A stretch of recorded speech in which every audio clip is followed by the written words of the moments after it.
time, and we want to really hear from you guys. Okay. So, sorry. I will make sure I introduce myself to folks. Okay. So I think where I want to start is to talk a bit about why LA County and why the fight here in LA County is particular and also important and critical. LA County is one of the largest counties in the country, 10 million people. It has many law enforcement departments, and most importantly, its sheriff LAPD budgets have grown exponentially over the last 10, 15 years. LA is the hotbed for some of the most egregious acts of state violence against Black communities and documented communities and brown communities. And what we've seen in the last decade, especially around the fight against mass incarceration, many folks across the country, government agencies in particular, while listening to communities and actually hearing from communities and saying, you know what, maybe these folks are saying the right thing, maybe we should think about closing down a jail, maybe we should think about resourcing communities differently. LA is not. We are up against some of the most powerful elected officials, from the County Board of Supervisors to our mayor, to the chief of police, to the sheriff of LA County, who after 7 years of trying to challenge a $3.5 billion jail plan has essentially said, you know what, we're not going to touch this. And so much of our work at Dignity and Power Now, with the Justice Team Network, with CURB, has been trying to build an institution that can fight one of the biggest institutions, which is LA County. And sure, you know, we could think about the story of David and Goliath, right? Because that's really what this is. And we can think about what it would actually take to build institutions that can fight back some of the biggest ones in this county. I think what I'm most excited about in this moment is, you know, LA and California is calling itself a resistance city and a resistance state. And really, us organizers on the ground, we get to decide if that's really happening. And we would argue that for the most part, this county and this city has relied on a lot of rhetoric, but not a lot of action. And this is an opportunity for many of our organizations that are on the front lines of fighting back mass criminalization to challenge that and to build out new ideas and new policies around what can actually shift that. So I wanted to give a bit of framework. The way I've been thinking about things in the last 2 years, especially in this current movement moment, is one of the first things people do is hit the streets. And that's incredibly important. Hitting the streets, showing up, challenges business as usual. But what follows that, to me, is even more important. Because if we don't have a strong institution that can actually challenge the police, challenge elected officials, it's going to fizzle out. And so what we're doing in this moment, I believe, for many of our groups, both here in Southern California, but also in Northern California, is trying to really build out a strong institution. And not in the ways that will not in the ways that will counter what we want to do, but in the ways that will help amplify, help solidify, help grow what we want to do. And I think that's what I'm feeling most excited about in this moment.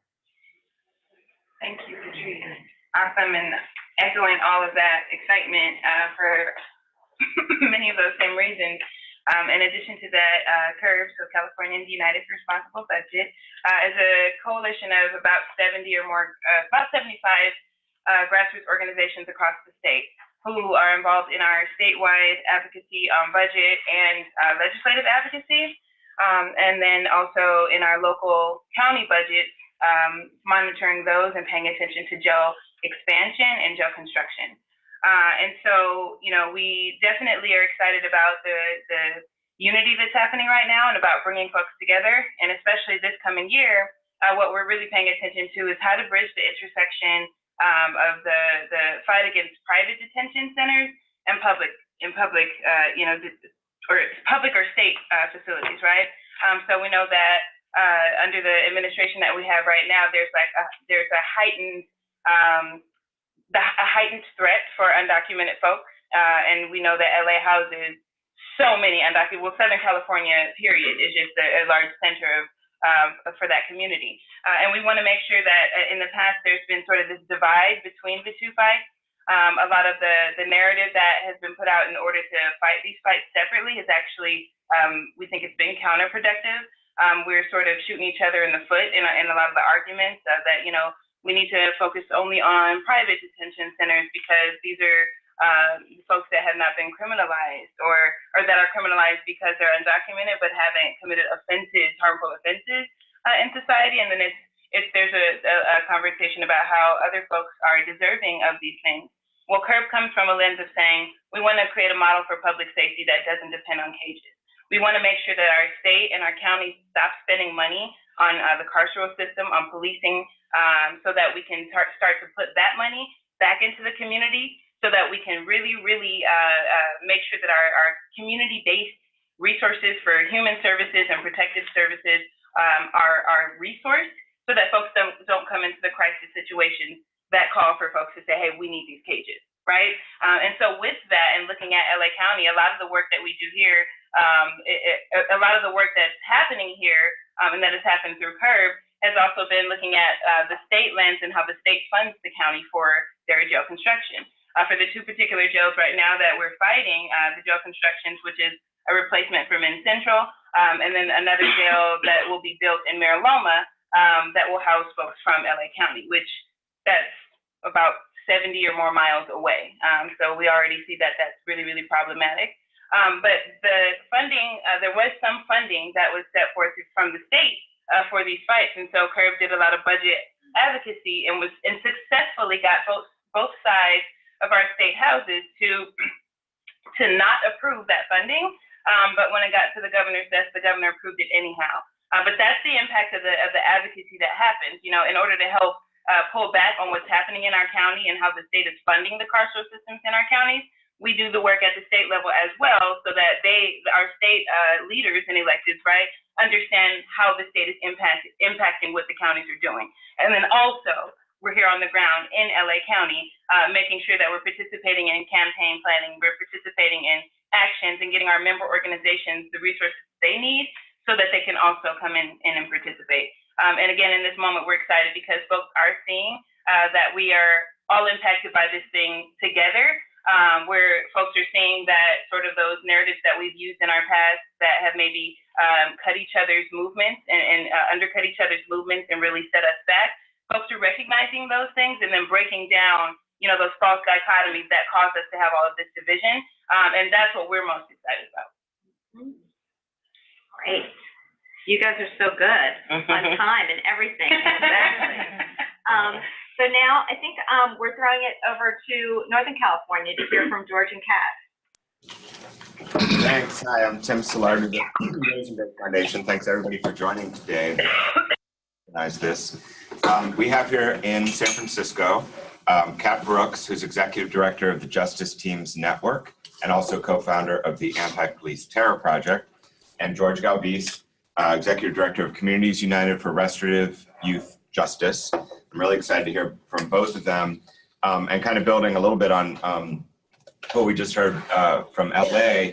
Kat and I were talking just before we got started, George, about sort of how amazing it is in this moment and movement that folks are really talking about not just the very important work to mitigate some of the harms of a deeply oppressive and racialized system, but really envisioning how to replace those systems entirely. We also know those systems aren't keeping folks safe in communities of color. So how to really envision a world while you, of course, have to do the near-term work to save as many people's lives as you can and mitigate those harms, this movement moment, at least here in California, that's really thinking big about completely replacing those systems. Either one. First of all, thank you. Thank you for the question. Really humbled and honored to be here with each and every one of you. In the spirit of humanizing this work, I need to acknowledge our associate director of Courage, and really my sister in the struggle for like the last 20 years. Marlene Sanchez was actually on her way to be here this morning and was involved in a pretty serious car accident. And so I just ask you all to kind of keep her in your thoughts and prayers. And I'll be making my way over to Kaiser after this. I want to acknowledge her especially because she's really been instrumental in this work. And, you know, she's just epitomizes, I think, woman warrior in our community, a mother, and someone who's directly impacted, that's been leading this work for almost 2 decades now. And so I'll share a little bit about the birth story of Courage, which I think also is an attempt to answer your question, Tim, which is we were born out of the gang injunction organizing of Oakland over 6 years ago. And for those of you who don't know what a gang injunction is, it's very much, it's a way of criminalizing people for non-criminal behavior. So it is very much like a civil ordinance. It's like a restraining order. But those who are identified on the gang injunction, now it becomes criminal for them to be in their own neighborhood, to visit their grandmother, to wear certain colors, to work overtime and come home past a certain time of the day. All of those things now become non-criminal behavior, becomes criminalized. And these are the kinds of draconian policies that a lot of our communities are confronted with. My staff were defendants in the Fruitville gang injunction. As of March 2015, we became the first community organizing effort to fully defeat a gang injunction. At this point in time, all gang injunctions have been dismissed, and the gang injunctions in Oakland were lifted, and it's now a political hot potato that nobody currently in our of our elected officials can touch. That's not to say that there aren't other guises of in which they try to introduce some of these draconian policies. At some point, I'm going to hope to talk a little bit about Operation Ceasefire and some of those sorts of things that I think are oftentimes kind of community prevention, or really just they're Gestapo police efforts camouflaged in the guise of community prevention. Courage has been very much dedicated. We believe that we're the experts of our own lives, and so I'm a proud co-founder of All of Us or None. In that spirit, our young people are formerly incarcerated young people who really direct our priorities, and so we do what's kind of what we refer to as youth and young adult-led straight policy development. So although we're like in Sacramento, we're sponsoring legislation, it comes from the ground up. And so our policy priorities, you know, which began around the formation of our organization over 6 years ago, came from our young people. And the two things that they highlighted that were impacting the most were, one, police abuse, and two, just jobs, basic food, clothing, shelter, survival needs that they had. And so as a result of that, all of our ledge work has been focused in those two areas. For the purpose of focusing this conversation, I'm going to speak specifically to the ledge that we've introduced around police accountability. So one of the very first bills, so our young men who were defendants in the gang injunction said, well, wouldn't it be great if we could put an injunction on the police? We said, well, that is a great idea. And as a result of that, we introduced a bill, AB 2634, which was signed by the governor. And what that bill does is it says if there is a pattern, if you can prove that there's a consistent pattern of a particular law enforcement agency violating civil liberties, violating civil rights, that the municipal court, you don't need the Department of Justice or any other kind of, you know, grand jury or blue ribbon commission or any of these other sorts of fancy kind of bodies, but a municipal court can grant and place a law enforcement agency on an injunction, so that there are policy and system changes imposed by the court to address those violations. The next bill we introduced the following legislative year was Assembly Bill 256. This one came as a result of a lot of our young people saying that they were documenting, that they were learning to know your rights, and they were going through these trainings. And when they were stopped by police, they attempted to present themselves in an educated manner. They attempted to document using their phone cameras interactions with law enforcement, and law enforcement would confiscate their phones, they would delete evidence, and they would continue to abuse them. So it was kind of like de facto rights. It was like rights on paper, but not in practice. And so what we did is we looked at where there was existing code and regulation that protected the destruction of evidence. And we looked at Penal Code 141. Penal Code 141 made it a felony for a police officer or a law enforcement member to destroy, tamper with physical evidence. And all we had to do was add 2 words, digital evidence. So we expanded it to include digital evidence, and now that evidence is protected. We expanded that also. The other thing we were in our effort to do a lot of political education with our young people, we were reading a lot of reports of bad acting prosecutors from San Diego, Orange County. Our young people had their own experiences with DAs, and there was no accountability of district attorneys. They could operate in any way they wanted to with impunity. They could withhold evidence that they knew, in fact, would prove the defendant innocent, and people could be falsely incarcerated, and it could destabilize their lives for many, many years, and sometimes never even be reversed. And so, as a trailer bill, really to the falsifying evidence bill of AP 256, we expanded it to also include district attorneys. And so Governor Brown signed that about 1.5 years ago. So not this past session that's just getting ready to close, but the previous session. And now we're looking at how we can also influence DA races. The campaign we're getting ready to launch is Close Youth Prisons, Build Youth Leaders. One of our concerns as we're getting ready to lead this campaign, both locally and with sister organizations from across the state, other members of California Alliance for Youth and Community Justice, is any negative externalities that could be associated with closing down a youth prison. Namely, we don't want a net widening effect of more young people being charged and sent to adult prison because we close youth prisons. And so as co-authors of Proposition 57, we were able to end the practice of direct file, meaning district attorneys could no longer directly file and charge youth as young as 14 years old for 770 offenses. But we know that there's still plenty of bad judges that have been appointed that will very well grant an adult transfer hearing. And we believe all young people belong in youth court. And so we are organizing and demanding for a moratorium on adult transfer hearings in our county. And we're asking our sister organizations and partners to also lead similar campaigns in their areas so that this isn't just happening in a silo in Alameda County, but that this becomes really a statewide movement.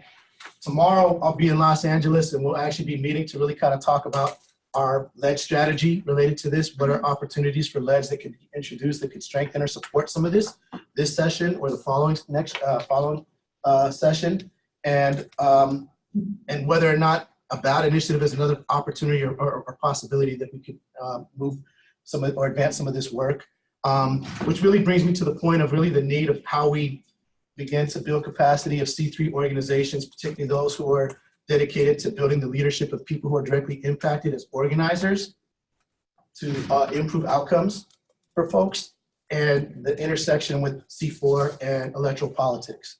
And so I'm going to pause there because I've been talking for a little while and I got plenty more to say, but I really want to make sure I'm providing space for my sister comrade, Kat Brooks, who I think is probably doing some of the most critical and innovative work around disrupting business as usual, on the streets to demand justice for our relatives who are murdered by the police. So thank you. Thank you for having me here. I'm also, as Tim mentioned earlier, with Justice Youth Network, but Sister Patrice is going to talk about that later, so I'm going to focus on the Anti-Police Terror Project. A little bit about our birth story. We were really born out of an organization called the Honest Organizing Committee, which came to fruition during the struggle for justice for Oscar Grant. And there was a very high energy time for those of you who were here in the Bay at that time. And honest got to the point where we were responding not just to the local murders, right, by police, but murders that were happening across the country. And we could bring thousands of people into the streets from very short notice, right, making us very unpopular in the eyes of both OPD and SFPD. But as organizers, because all of us that are the founders of Honest are organizers, we had to ask ourselves, what is this really doing, right? We're raising awareness, we're getting people into the street, we're pressuring police departments, we're interrupting business as usual, but they keep killing us. And not only that, but we keep allowing the state to set the terms for struggle, right? They move, we move, they move, we move. And we know that our communities are being occupied by this militarized police department and terrorized every single day. Tim and I were talking before we started about that actually when they kill us, that's the most extreme form of terror, right? But we're harassed, beat up, profiled, pulled over, raped, all of these things that happen every single day. And so we were born for a few reasons. A, we wanted to build alternatives, right? We wanted to have an organization that was not just reacting, but was also creating. We also wanted to change the narrative because we're tired of the tape, right? The police murder somebody, they stole a lollipop from 7-Eleven in 1972, somehow that justifies their murder today, and then the demonization of this person begins, right? We also understood, we wanted to empower communities because in addition to the loved ones of the person that the state steals, the community, every time that happens, is traumatized and re-triggered because parents and aunties and brothers and sisters are very clear, right, that could be their loved one at any moment. And we wanted to create a vehicle for people to fight back. We wanted to support families. For a lot of folks, it's a blip on the news for maybe a week, maybe two, but these are really protracted struggles with the state. We talk about the victory, that's another conversation that we had in the struggle for justice for Oscar Grant. That was a 3-year protracted struggle with the state, right? And families have to navigate this and often have to navigate this by themselves. And so that's why we were born. Our primary pieces of work initially were our first responders committee. The guides are on your table, and that was really about dealing with all of that. So the first responders committee sends investigators out within now half an hour to an hour of an officer-involved shooting. They identify witnesses, we find families, we provide pro bono legal support, we provide financial support, we provide emotional support, and we organize, right? So we work with families to do that. And we change the narrative, we humanize the person. So the news is talking about, they stole that lollipop in 1972, we talk about, he loved the color blue. She was a mother. She went to church. Right? Like this was a human being that mattered to somebody. And we use that as a way to both support the family, but also to galvanize community support.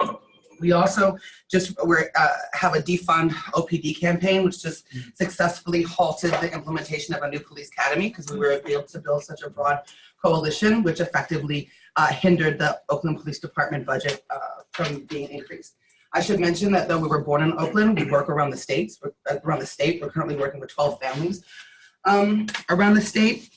And right now we're engaged in this conversation about expanding the definition of state violence, right? Because it's incredibly important at this time. So we're not just talking about police departments, we're talking about Homeland Security, we're talking about the FBI, we're talking about ICE, we're talking about all of the ways in which the state uses these shock troops to repress and oppress people of color. And specifically toward that end, we're taking that guide and we're working with a firm to adapt it for ICE. Looking at 2018, we're getting ready to take a page out of the Panther book and develop what we're calling 21st century survival programs. Because we're really clear that, right, that the Panthers were really right, that when people are trying to figure out how to pay their light bill or where their child is going to go after school or dealing with the boot of oppression on their neck, it's that much harder to struggle for liberation. While gentrification is alive and well and pushing Black people and brown people and Native people out of Oakland at scary rates, we're going to focus these 21st century survival programs in Deep East. People keep saying there's no Black people left in Oakland. That's actually not true. If you get in your car and you go past 73rd, there's lots and lots of Black people there and brown people there and other people of color there. And so that's where we're looking at focusing our work. And it's, just to give you some examples, some of these 21st century survival programs, the Hope Center will allow people to drop in and make in-person complaints about police abuses. There'll be self-defense trainings there.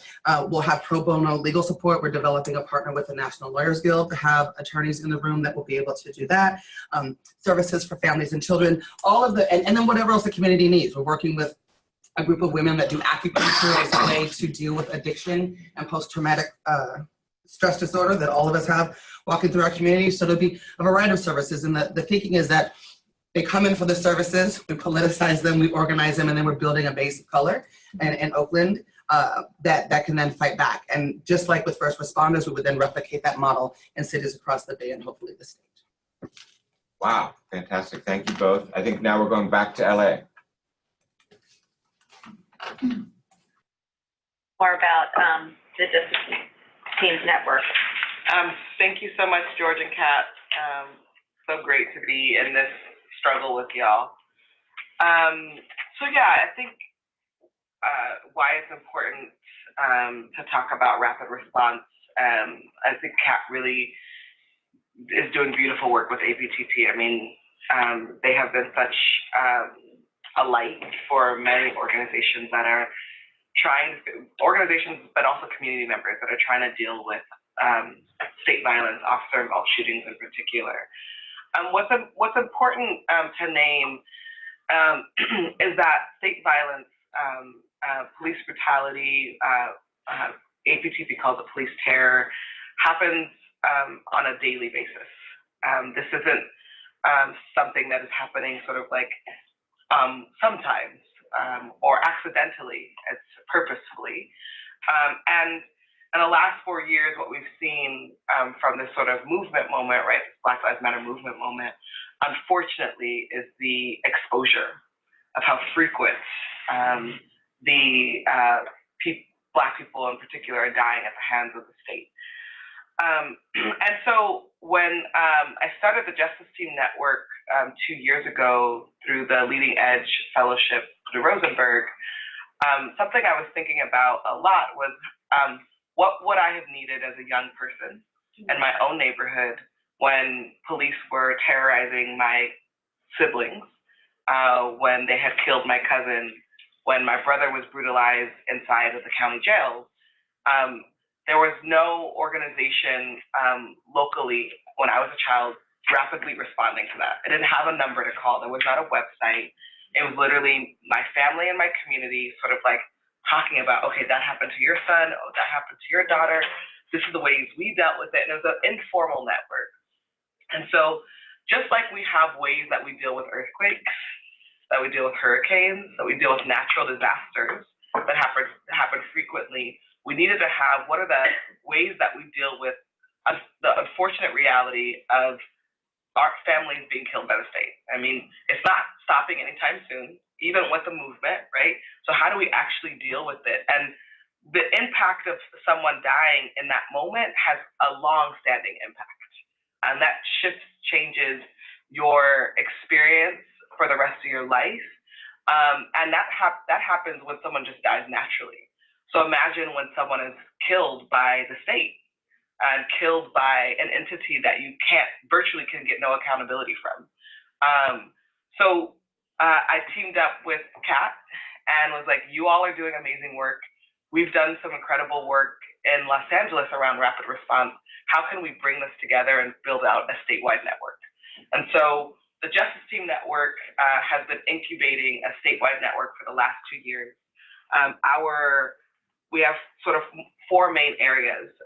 One is rapid response, and we respond to not just officer-involved shootings, but we also respond to deaths in custody. As you've seen, both inside LA County jails, also at Alameda County jails, and inside a lot of the Orange County jails, people are dying in custody. The custody agents will call it suicide. We often say if it happens inside, it's not suicide. And so how do we respond, honor, and also do our own investigations when someone dies on the street and dies in custody?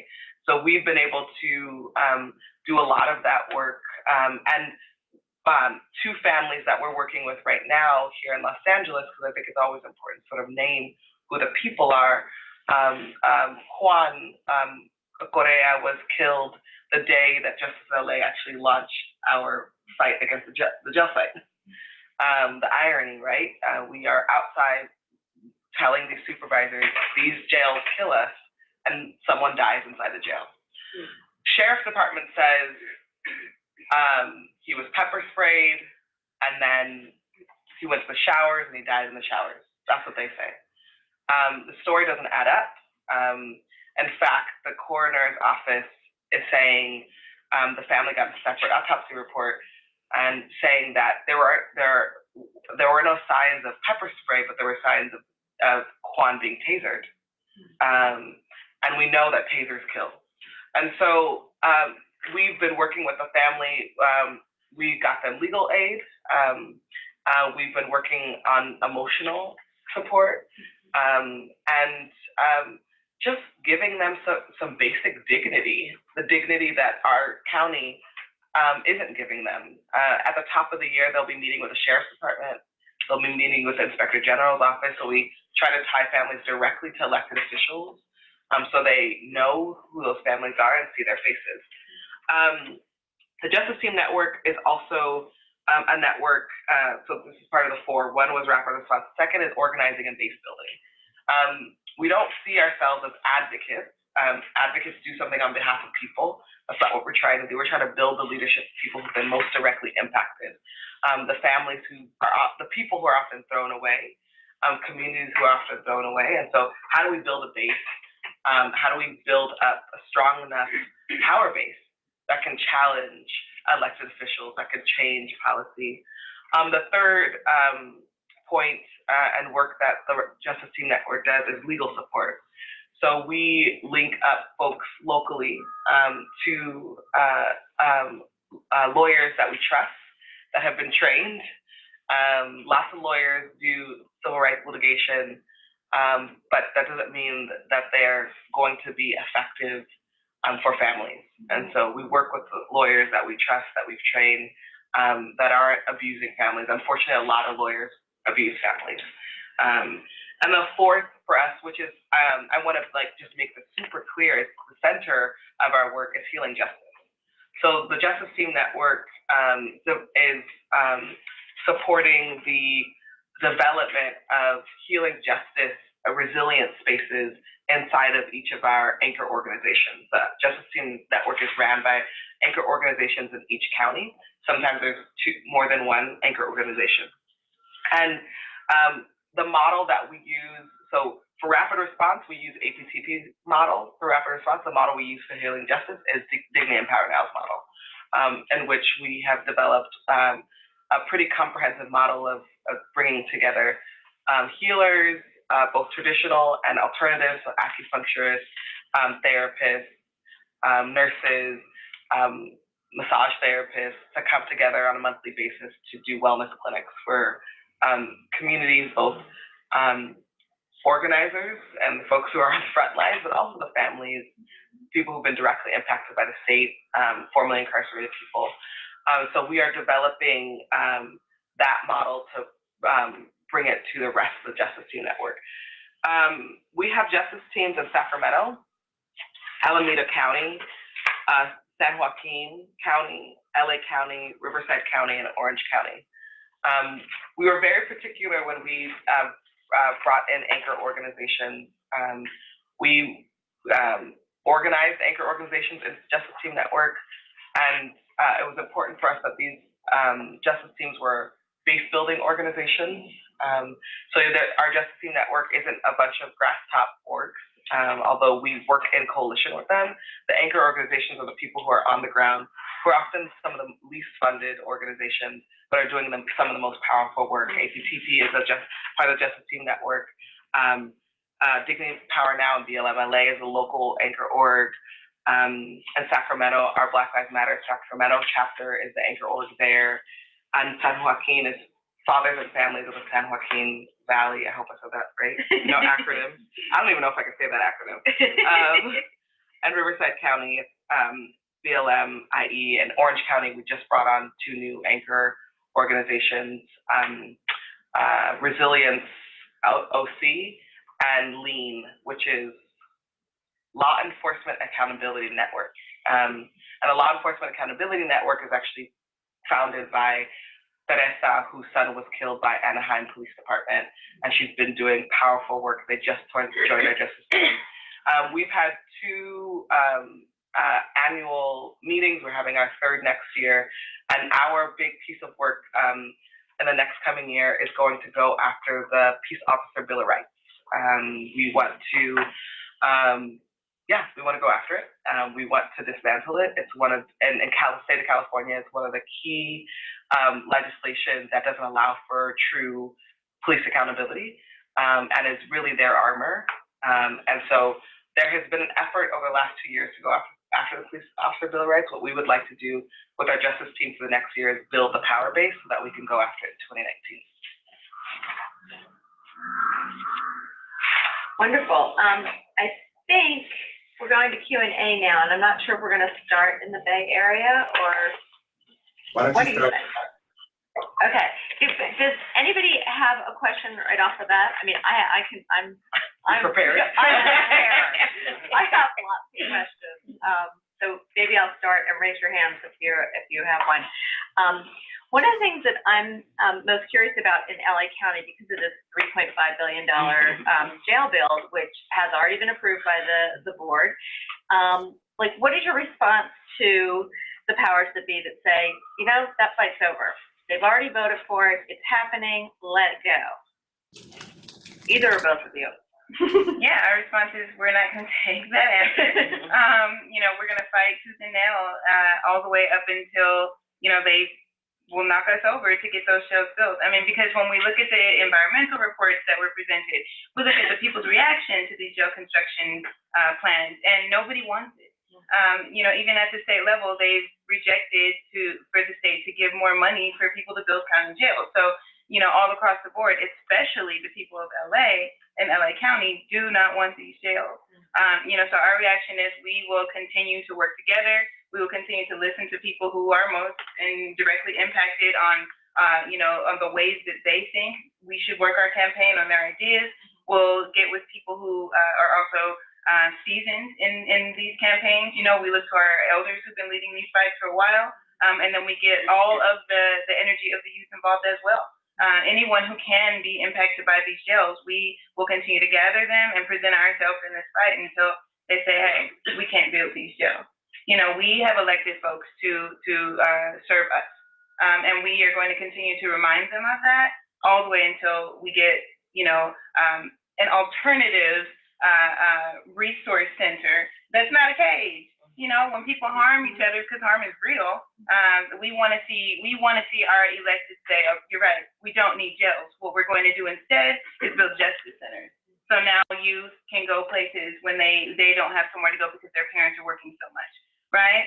Or now parents can go places and have a little fun in safe and protected spaces, right? Where there's cars that can take you home if you had a drink so that you can get back safe home that night, and your bills are paid so that we can get people paid more money on their job, all of those things. And so until they say, yeah, you're right, that's what we're going to do, we won't take that answer. And I think a few things that's important about the jail fight. One, the County Board of Supervisors have never done a comprehensive study about how else they can reduce the jail population. Never, ever, ever.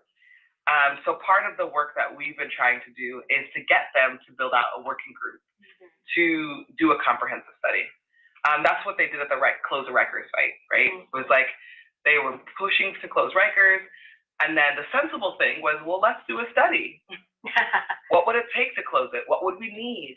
Are we looking at pretrial arrest? Are we looking at the folks who are mentally ill inside of our county jails? Are we looking at the women population, right? And so that's what we've been pushing. I'm going to just be really candid with you all. Our elected officials, the County Board of Supervisors, are uninterested in doing that. So what we, as a team locally, what we've decided is we're probably going to have to let go of the idea that the county board is going to fight this fight, and we're probably going to have to go to the people. So we've just hired a law firm to look into a potential ballot initiative, and a ballot initiative that would force for a working group. We tried to do a ballot. We tried to do the research to see if there would be a ballot initiative that could take the funds that would be requested and for the people to vote and say we actually want those monies into alternatives, but we're not allowed to do that. We got found out that it's not in our jurisdiction. They call it an administrative duty. So the county would have to, when it comes to the budget. So similar to what Prop 47 did, which was like designate, certain categories of people to be decriminalized. We think that there's another way that we could do that here in LA County. And so we aren't going to take no for an answer. And we have a bit of time. The women's jail has been funded by the state and the county because the county can't afford it. But they're bidding right now. So contractors are bidding for it. So we'll be following that fight. And it doesn't look like they'll be breaking ground until 2019. So we have a window. And then the mental health jail has not been at all funded. There's no money for the mental health jail. So we actually have time. We have time to fight it. And we have a strategy in which we'll continue going to the supervisors because those are our local elected officials. But there are other ways to build out an effective strategy to stop that jail. Just tagging on it, and please raise your hands if you have questions, but I really have a million. We have allegedly a progressive board of supervisors here in LA. Yeah. So I guess I would like to hear a little about what you think about, you're saying they're not going to do it and we're kind of going to have to work past them. What does it mean to have a allegedly progressive leadership when they're not responsive? And how can that ever be shifted? How much more progressive can we get? Well, the question is less about the county board of supervisors, to be honest with you, and more about the sheriff's department. We are in a county that, between the sheriffs and the DAs, they are both the elected official positions that are rarely challenged.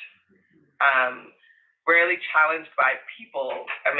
People I think still don't actually know that our sheriff is an elected official, that our DA is an elected official. So there's a tremendous amount of community education that needs to go into that. But then our elected officials also don't challenge the sheriff and the district attorney. So part of the work is you can have a progressive board all you want, just like you can have a progressive president all you want. But if those elected officials aren't challenging the elected officials that are causing harm, then that becomes sort of tricky conversation. And that's why, to go back to sort of why building strong institutions, because we have to build strong community institutions that can make these elected officials feel accountable. They don't feel like our county board of supervisors don't feel accountable to that. They don't feel accountable to a lot of people. And this is kind of an issue in that seat. There's been a lot, I've been in this county since I was a child. I was born here, and I've been doing organizing work since I was 16 years old. So I've had to deal with these elected officials, many of them who were just termed out, like Antanovich and Kanabi, for literally my entire organizing life. And so that is like dictatorship status. And there's part of our question as organizers, if you're hitting the same wall, you need to find a different direction to go in. And I think with these elected officials, we had a lot of promise with Solis coming in, a lot of promise with Kuehl, a lot of promise with Han. And although we can sit at the table very differently, I've never had a meeting with Kanabi in the entire time I organized here, but Han has opened up her office.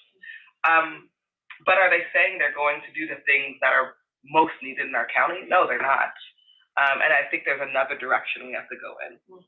Just to add a little bit to that, and exactly what Patrice is saying is the reality that our elected officials include the opposition, right, that we're organizing against, and others who are not directly like the sheriffs or the DAs are so heavily influenced by their organizing and by their resources that they necessarily listen to us, and they have they understand and they empathize, but at the end of the day, the opposition is who they are, is who they're supporting. And what we see is that with that, as the opposition oftentimes does not come with the research, the facts, and the narrative that is that actually points to the problem, right? We have in member organizations in CURB have done all these different things to come in other directions to prove that jail construction funding is not the way to go. Last year, for example, SB 180, the RISE Act, was passed, which ended sentencing enhancements for prior drug convictions.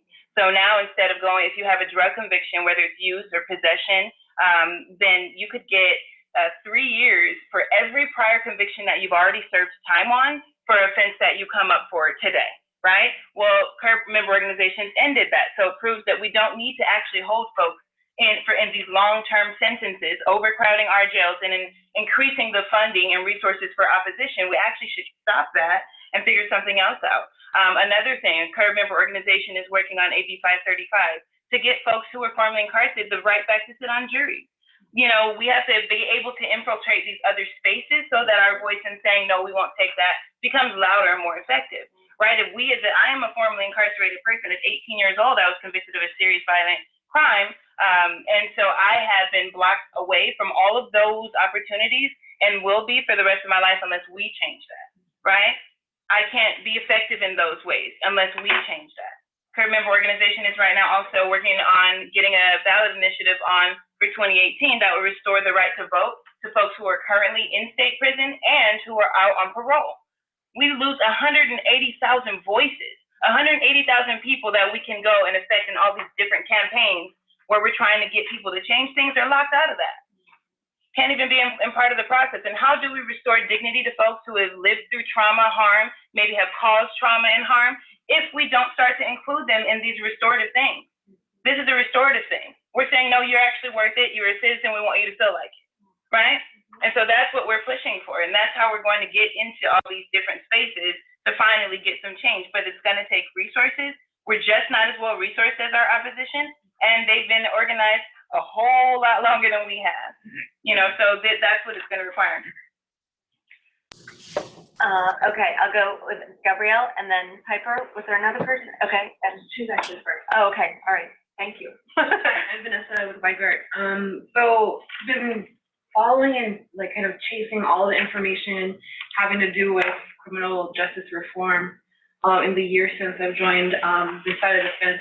And so one of the things that has come up, two of the things that have come up is, you know, the progress of the Citizen Oversight Board that BLM and DPN asked for, and also this very recent LA County Youth Diversion Program, and all the discussion around closing down the juvenile facilities here in LA with our new, I think, Chief of Probation, Sheila Mitchell, who came from Santa Clara. So this question is actually for both the Bay Area folks and folks here. I'm kind of curious, how do you really feel about that, and where is that going to take us? Because something that I'm hearing is really, how do we know then whether or not these supposed wins are really wins? And then for us as funders, how do we know what we're supporting actually gets us to where we need to be? Yeah. Great question. I can talk about the Civilian Oversight Commission. So some folks know, particularly at Power Now, my local organization founded 5 years ago, the first demand was to fight for civilian oversight of the Sheriff's Department, because it was the Sheriff's Department had no oversight. The thing it had was an independent review board that lived inside of the Sheriff's Department building and right underneath the Sheriff's Department office. So hardly independent. Two things that came out of the fight was an Inspector General's office for the Sheriff's Department, who, in some ways, I think has been incredibly positive. It's been a space where people have to go inside the jails regularly. Essentially, at one point, no one was visiting inside the jails except for the sheriff. And sometimes even Sheriff Baca did not walk his jails. When we confronted the County Board of Supervisors to see if they'd walk their jails, Gloria Molina said to us, I would never go inside those jails. In a public forum, cringed and said, no, I would never go inside those jails. So not only were there nobody reporting on what was happening outside the sheriff's department, literally nobody except for prisoners and sheriffs were inside those jails. So the fight for civilian oversight was huge. It was obviously opposed by the sheriff's department, but we won. And not only did we win, we have 2 of the 9 board members are part of Dignity and Power now. Priscilla Oshen, who is an attorney and teaches at LMU, and Rabbi Heather Miller, who is a rabbi who's part of our coalition that brought on civilian oversight. It has been an incredibly positive experience to have a civilian oversight body. They are really great in working with the community. Most of the members are, and they have been on the times they've had to vote on things, including calling for the sheriff to end the use of drones. They've been on the right side. The issue is that the oversight body has no power. It's a bully pulpit, but it has no subpoena power and no disciplinary power. And we were clear when we fought for it that those are the things we wanted. We wanted a lot of other things too. We got some of them, we didn't get others. But this is where I think it's important that as we talk about this, like there's a long haul fight here. I don't think the civilian oversight body we have right now is perfect. I think that the next phase of that fight is to get it subpoena power, disciplinary power. Will our county board of supervisors do that? Probably not. I think it's going to take a legislative win. We're going to have to change the county charter. When the LAPD commission was built, it also didn't have power. They had to change the LA City County charter. So we're going to have to do the same thing locally to get that commission its power. And I think it is going to be a big fight between it'll be a big fight between the ALAS, the sheriff's union, and I think the supervisors will also fight against that because it diminishes their power, and it also diminishes the sheriff's power, which I feel really fine about. We can take one more question in this room. I know that Piper and Gabrielle had their hands up, and then we're going to go to San Francisco. I've gotten a text that we're having up there. Just speak to the wins piece really quick? Sure. The same question. I think that's really important to respond to. I'd like folks who support, right, and to consider that a lot of times we don't get the win that we're going out for. A lot of the times you're not getting that bill passed. A lot of times the joke's going to be built anyway. A lot of the times you still ain't going to get to sit on that jury. A lot of the times you pass the ban the box policy, and then people still won't hire folks who are formerly incarcerated, right? So when we think about measuring wins, and what I like to tell a lot of community folk are like, well, why are you doing policy work? Like, what is really changing? What's happening? And I said, listen, this platform that doing policy work provides to actually reach community members and to reach other people who are not a part of our communities, to get folks to understand that we have to participate in this together to change these things is huge. And when we have the resources that we're able to actually recruit people into our organizations, educate folks, pull formerly incarcerated folks into leadership positions like myself, then that's the win. Sometimes we don't get that concrete thing that we're telling you, we want that win. We need that win, and this is what we're asking for your resources for. But sometimes if we don't get that belt, we don't get that trophy, there's still all this other beautiful work that happened that is a super win, because that's how we got from, George sitting on the other side of the screen when they first sat down, and I think it was 2005 to start All of Us or None. That's what got it from them totally not having a seat at the table at all to now someone who came up through All of Us or None, all these years later, extending and sitting at the table with them and in other spaces and creating and pulling up more leadership. So think about that also when you think about the thing. Okay, one more. Gabrielle, Piper. Tony, why don't you go ahead and take both, and then we'll take an extra question. Okay, thank you. Okay. Piper first. Mine was actually related to one of your parts of your question. So Piper Cameron from the Ralph M. Parsons Foundation, which is around the all the youth diversion work that's happening here, and just kind of how I feel like I've been in meetings recently that have talked about this being like a really opportune moment because the county supervisors that is something that they've chosen to put some actual investment into. And so just curious kind of how do you use that moment and like affect that moment and potentially relate adults into that moment, even when I know that can be a really hard sell when the focus is on youth. I mean, that's not the work that I'm doing. I don't know if that's the work that you all are doing at CURB, the youth diversion. But I will say that we know about that work and we've brought that to the county and they're like, that's something separate for them. Sorry. Yeah, so I think the member organization that's probably doing the most work on that for us here in LA is the Youth Justice Coalition. Unfortunately, I'm not too versed on how it's working right now, but I do know that there's still, again, when you get a win like this, and the way that it's supposed to look and the way it's supposed to turn out, implementation is always a part of the problem. And when you're trying to enforce something on the enforcer, then that's an issue. So where there are opportunities for youth to be diverted from detention, we know that they can still get caught up on so many other things. But we do know like Prop 64 that passed, that's something that would add to that, like different pieces of legislation add to it, because now for something like marijuana, youth are no longer, being arrested for that. They have to be sent into programs that would educate and that would send them to other resources. So I wish I was a little bit better versed on that, but I do know that it's just taking work of the community members and of community partners to continue to come up with other ways to enforce something like diversion from incarceration for youth. We are still looking to make that happen for adults. It's a bigger conversation, and I think right now the people all over the state have appellate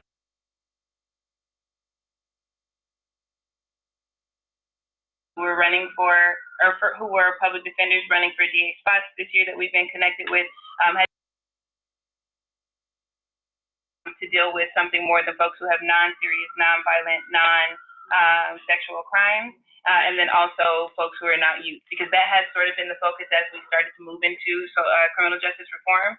So now those conversations are happening, and I think it's still a tough fight, but we will be able to move forward with some more adult diversion resources. Thank you. Gabrielle? I just had a question on justice, but I can come back to it. Oh, okay. I would add,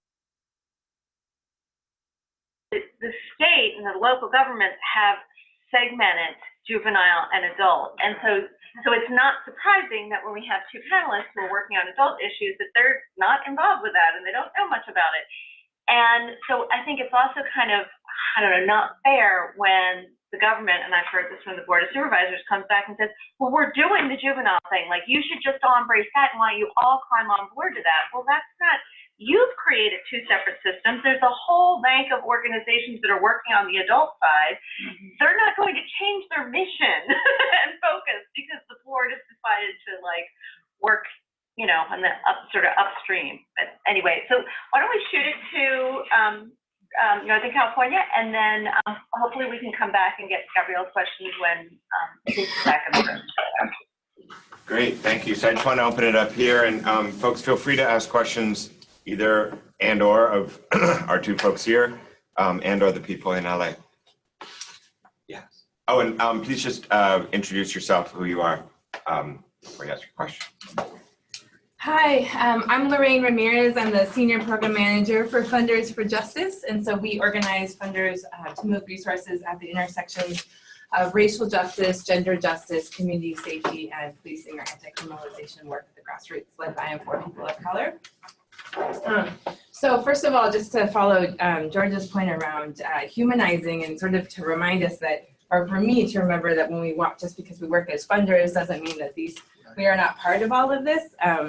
To say, so for my personal story, my father has been in and out of prison for a lot of my young life, including being at San Quentin and being a lot of fistfights with police officers and all the health issues that come from that. So just to share, that's one thing that really brings me to this work.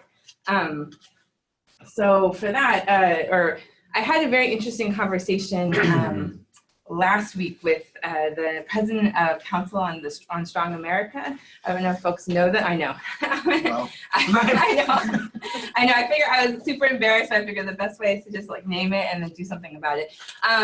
so, you know, because a colleague asked me to talk with him. And so, you know, and for folks that don't know them, I think among other things, they train police officers theoretically to be less racist, right? And they had all the sort of conversation or all the language around, you know, we thought Ferguson was a great time for us all to remember or realize how racist we are, you know, all of that important language.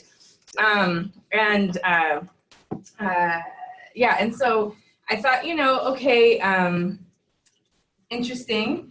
You know, those conversations need to be had, right? And so theoretically, you could open, that could seem like two parallel theories of change, right? Like organizing from the outside, but on the inside, you know, teaching people to be less racist. But then when I asked him about Blue Lives Matter bills around the country, I said, do you have the conversation about Blue Lives Matter? I said, in my dad's small town, you know, there are 3 or 4 Blue Lives Matter flags hanging in just his neighborhood alone, right? And, you know, he and cops, you know, drive their cars home, like as their personal cars and park them in the neighborhood. So my dad thought he was under surveillance for a while. So, you know, when I asked him, do you engage about Blue Lives Matter bills? He said, oh no, there's just, you know, some people you just can't ever change. We don't talk about that stuff. And it occurred to me at that moment that that was actually in direct opposition, ultimately, not a parallel theory of change. I thought it was a very different theory of change. That, and really, in contrast to himself, right? The idea was if you just train enough people to be, enough cops to not be racist, you'll fix everything, right? And knowing more young people of color will be murdered. But actually, it seemed to not only not go far enough, but there's so many shortfalls, we've got so many problems. So I clearly have my own opinion, but I wanted to hear what you all think, you know, in your own fights, if you come up in those conversations with people, particularly with police departments and sheriff departments, and, you know, what your thoughts are on that. And if I can make a plug before you guys jump in, for any funders in this room or in LA, if you don't know Lorraine, you definitely want to know Lorraine. She's awesome. And Funders for Justice is incredible, and sign up, and doesn't cost you anything to get all this amazing information from Lorraine, and it's just it's a huge resource. So knowing her and knowing FF Funders for Justice, no acronyms, I strongly recommend. I'm sorry, I was tracking what you were saying, but can you succinctly, what's the question? Yeah, so the question is, I mean, I would also just love to chat about that odd conversation, but more like when you, have you ever had that conversation where people say, it's okay, we'll train our police officers to be less racist. We think that'll help and fix everything. Have you had that conversation, and, you know, how did, you know, I'm curious how you engage, but more importantly, like, what do you think about that theory of change? You know, could that possibly be effective, or might it be in direct opposition to the work that you're doing ultimately, fundamentally, kind of like this is community safety, but not really? Okay. And that's a loaded question, so I tried to lead with my opinion to kind of I don't feel like it's necessarily loaded. I just want to, I feel like it's got a lot of layers to an answer, right? So we believe in radical reform on the way to abolition, right?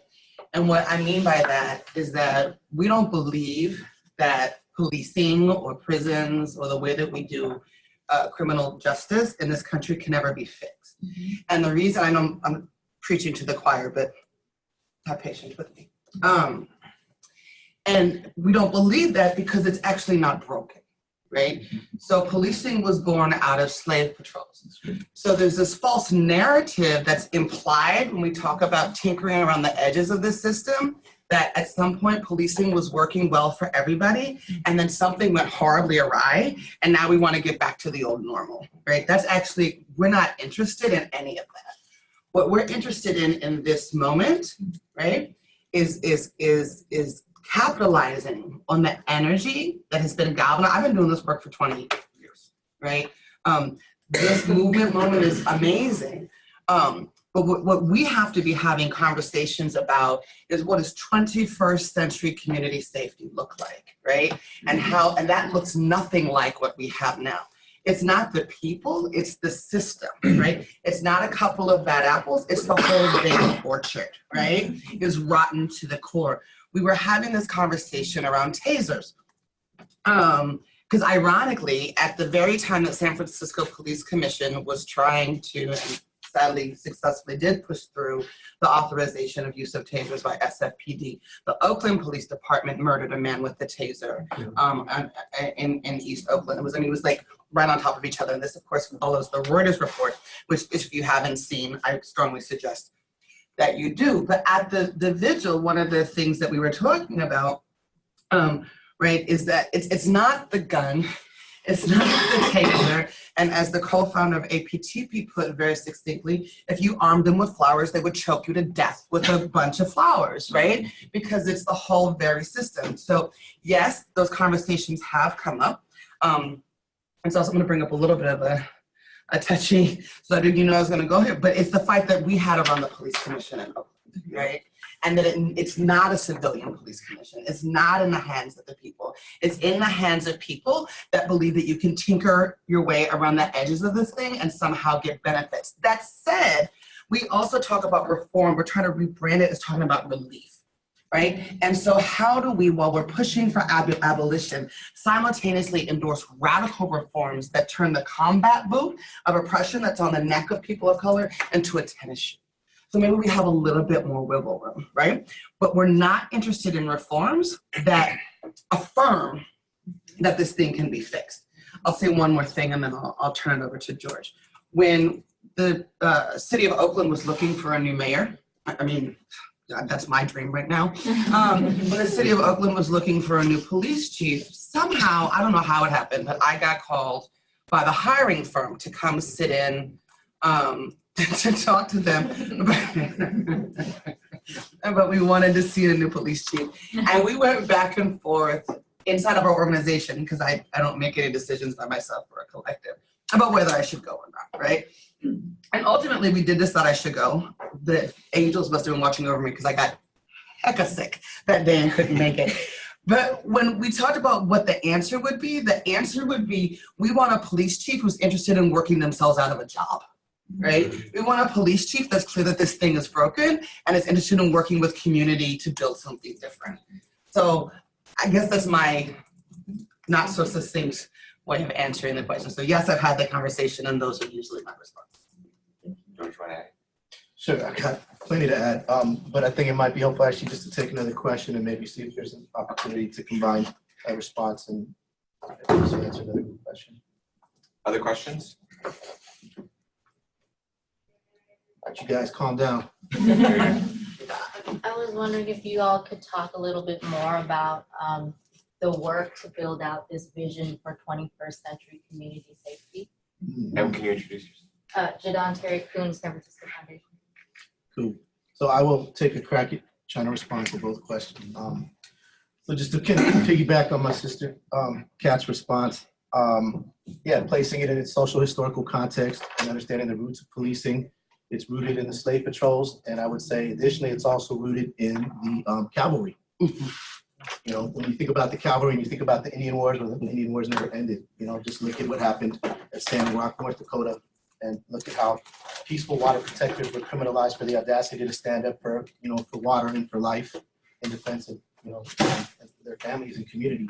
And so that said, there's no coincidence that the people who are currently the majority of those incarcerated and impacted by state violence and incarceration are the descendants of indigenous people and African people. And so how do you piecemeal reform that? You know what I mean? There is no reforming that. So I was actually approached by the same firm for the hiring of the new police chief, and I respectfully declined. And, you know, and this is something that's kind of a debate within our circles. Do we participate? You know, like one of my mentors used to say, well, if you're not at the table, then you're on the menu, right? But I also kind of felt like, well, if I'm at the table, they're going to say that they got community input. They're going to ignore everything that I said. They're going to hire whom they want to hire. That's going to sustain the status quo. But my participation is going to give them credibility to say that there was community engagement in this process. And so I respectfully declined. And then in terms of Measure LL, it was one of those things where we were monitoring it, and I agreed with everything Kat said. I was very critical of the process as to this really being an authentic police commission, and there's many flaws with it. And yet we still felt like we needed to make sure that we had some voice at the table, and we had one of our lead formerly incarcerated organizers, John Jones, participate in who was going to get appointed, and to fight and make sure that formerly incarcerated people were eligible. So the police chief and the head of the police officers union, OPA, Oakland Police Officers Association, said that it was, what was the term that he used? It was despicable or something along those lines. I think he said it was despicable to fathom that formerly incarcerated people could participate in this police commission around holding officers accountable. And so I found that comment pretty despicable and felt like it was important that we participate in that process to make sure we were eligible. And so, it's like how we pick and choose this inside-outside strategy is extremely challenging. We are really trying to build a vision of abolition, and we have a concept of starve the beast, which is to disinvest in law enforcement strategies. So police, so you think about it around state violence, policing, you think about it in terms of criminalization, and just to kind of be very clear, also broadening that, because criminalization and under different contexts can mean different things, but also legalization, because in the context of how we think about drug policy reform, quote unquote, decriminalizing something doesn't mean it's necessarily legalized, right? And I would say that, that's been one of the challenges with the so-called war on drugs, which has been an attack on communities of color, is that legalization is actually the answer. And then thirdly, how do we, and this is where it's a little bit challenging once again around semantics, we call it a justice reinvestment strategy, but the truth of the matter is that our communities have never been invested in. So it's really not a reinvestment. It's just taking current investments in policing and incarceration. And let's be real. As community workers, we're always, it's always demanded of us to prove the absolute efficacy of what we do, but we never ever hold law enforcement to that standard. We never ever hold incarceration to that standard. And if we did, then they should be shut down. They should be defunded. Right? 80% of the police of the Oakland City budget goes to police and fire.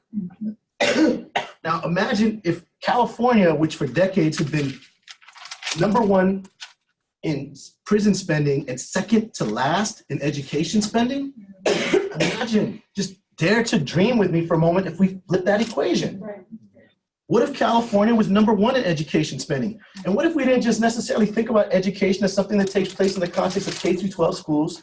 Because let's recognize the way there's also a schoolhouse to jailhouse pipeline, the way that privatization via charter and all these other sorts of attacks on our schools are happening, and how school districts are being used as vehicles to facilitate gentrification, right? We talk about failure of systems all the time, whether it be the criminal justice system or the school. And we know that those are not failures, that they're doing exactly what they're supposed to be doing by design. And that's a way of really reproducing white supremacy.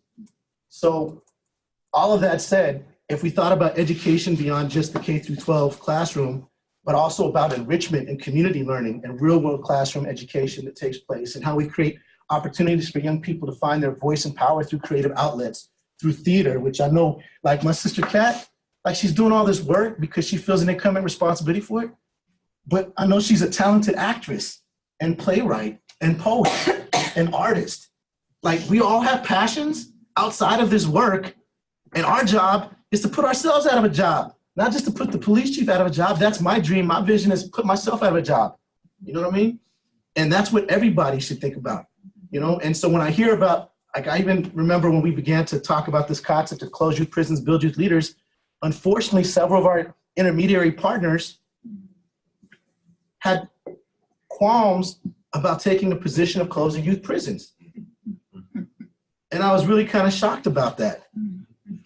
And when we start pushing this around probation, the juvenile institutional officers and probation staff will say, well, what about our jobs? Well, if we're about collectively trying to improve outcomes for young people, shouldn't your job be to put yourself out of a job? Aren't there other things you'd rather be doing with your life than turning a fucking key and putting a young person in a cage? If we got cage-free eggs in California, can we have some cage-free kids, goddammit? So restorative practices, restorative justice in particular has been a term that's been greatly co-opted and abused But if we're talking about it in an authentic way, rooted in indigenous traditions and African traditions, and when I say indigenous, let's just say globally indigenous practices, we have ways since time immemorial that kept our community safe. And there's ancestral wisdom that we can draw on. There's ceremonies, there's rituals, right?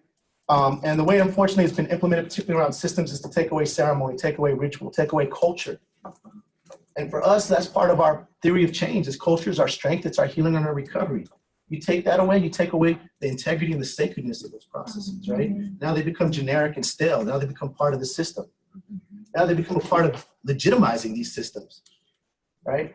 And so if we're really investing in building community capacity and not institutional capacity for restorative practices, and we start investing in communities, we start investing in young people as leaders, education outside of just the K-12, but in much broader terms, if we're focused on building leadership, which is why we say close youth prisons, build youth leaders. Let's dream beyond bars.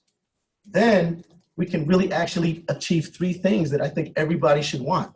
One, it'll be cost saving. Right now, in the Juvenile Justice Center in Alameda County, to lock up a young person for 1 year costs over $80,000. That's more than Harvard tuition. To lock them up in CDCR costs several $100,000. That's enough to buy a home. Maybe not in San Francisco, maybe not in Oakland, but you can buy a home somewhere in California for $400, right? It's a starting point, damn it. I live in Phoenix. It's a starting point, damn it. So let's just be real though, that's a hell of a lot of freaking money, right? It's cost savings. Two, it will increase public safety. Like us advocates, you know, they try to dismiss us and say, well, you're hug-a-thugs or this, that, or whatever else. Well, guess who the fuck buries these young people when they're murdered? Who wants public safety more than anybody? I'm sick and tired of being sick and tired of the words of Fannie Lou Hamer. I'm tired of fucking throwing car washes to bury a young person. We just buried a 13-year-old 2 months ago.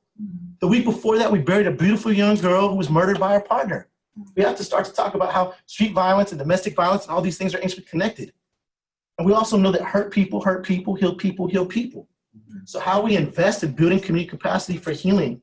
So both on the front door policy, we prevent these things, but we also have healthy interventions, and then we create these community systems of accountability and networks. Like one of the most powerful things in indigenous ways and traditional tribal communities was that we had a sense of community accountability, because all you had in this world was your integrity and your honor, right? And so there was that peer influence to really hold you accountable when a harm was occurred. And how powerful was that? And why can't we create that in neighborhoods and in communities and build capacity and support our elders who are already kind of informally doing that? That abuelita who's already kind of out there as the eyes on the streets looking out for all the little youngsters who's walking to school. That big mama on the block who's on her stoop looking out for the youngsters as they're walking to school. You know, we have these sort of unsung heroes in our communities already. How are we supporting their leadership? How are we building that kind of community capacity? That's what we're talking about when we say reinvestment.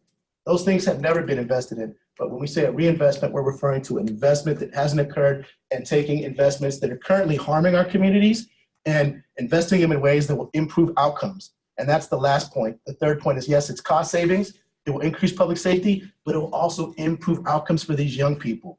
And that's going to create a more vibrant California. Thanks. I just want to add on quickly. To Jadon's question specifically about what we mean by building 20 community safety, and that really is born of the understanding, right, that we in the room or we in the streets that are clear that this system will never work for us are the minority still, right? That the vast majority of people really believe that you can tinker around the edges and reform this thing so that it works, and that the police really are there to keep us safe. And part of that's because of the lie that we're fed, like the very same system that imposes the conditions in our communities that lead to the need for policing, so they say, right? And it's sort of this vicious cycle. But and then the reality is that I can't go to my 7-year-old neighbor, Miss Faye, and say we're going to get all the police out of our community right now when someone was just shot at 11 a.m. in front of her house, right? That's just not realistic. So how do we break through that, right? How do we break through what we've been brainwashed to believe? And so from our perspective, that's about creating what we call small replicable models as alternatives. So I mentioned my co-founder, Terha Ak, of Annapolis Terror Project. They're doing that in the Laurel. right? Where they are the security there, where they have built relationships with people on the block, where the business owners, when something breaks down, they or pops off, they call Terha before they call the police or Chair, whoever happens to be there, right? What would it look like? And this is some of the stuff we want to run out of the 21st century survival programs. What would it look like if beef breaks out on the block, that we've got young folks from Courage, right, that are trained in restorative justice that hit the corner? Or I talk about this brother Malachi from Our Joy all the time, because he's a huge inspiration to me. What would it look like to have a council of elders that were dealing with child support issues, right? And these are small models, but then you tweak them and you communicate about them and you replicate them. I'm not talking about something's gonna happen overnight. We're talking about a long process, but we've got to start right now. Because right now, the people's imaginations are at least open a little bit, right? To hear about something that could be different. Thank you, Dawn. I'm going to ask one question, and I'd like to ask this of the two folks in LA as well, to go from this highly visionary conversation to something much more concrete, which is funding. We are funders. Can you talk a little bit about the funding gaps and funding needs that this work is facing in some pretty concrete ways? And then also to piggyback on what George brought up at the end of your introductory comments, your thoughts about not only C3 needs, but also C4 needs. And I think you also talked, George, about hard political money, right? The PAC money kind of ability to weigh in on electoral campaigns. Most of us are probably C3 funders, but it's absolutely fine for us to be informed about the kind of work that you're doing on those other, with those other types of money, or would like to be doing. Sure. Where do you want to begin? Money. Okay. All right. I didn't know in terms of. So I'm happy to jump in and say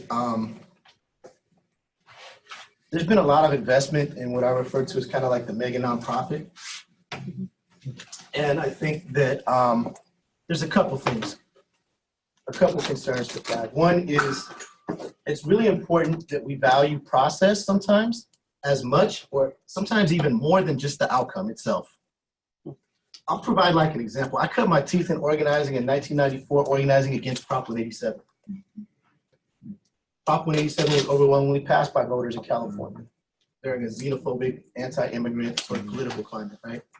We lost that battle, but as a result of that, 1 million Latino voters were registered. Did we lose the battle, right? Now, there's still a lot of challenges with that because I'm very critical of electoral politics and in particular the Latino caucus in Sacramento, so don't get me started on that. But my point is that the process is just as important. And in particular, investment has to be with those who are directly impacted. And so these, it's kind of like that African proverb, if you want to go far, if you want to go quickly, go alone. If you want to go far, right, they go together. And so you can invest in that mega nonprofit and you might get something that's passed. But then that's just 10% of the battle. 90% of it is implementation. And it's very easy for those who aren't directly impacted, who don't have a vested interest, to just move on to the next thing. You go on to district training and technical assistance to duplicate what they just did elsewhere. But those of us who are directly impacted don't have that choice. We are responsible for the implementation and we're not resourced to do that implementation, right? And that's 90% of the work. That's where the real heavy lifting takes place.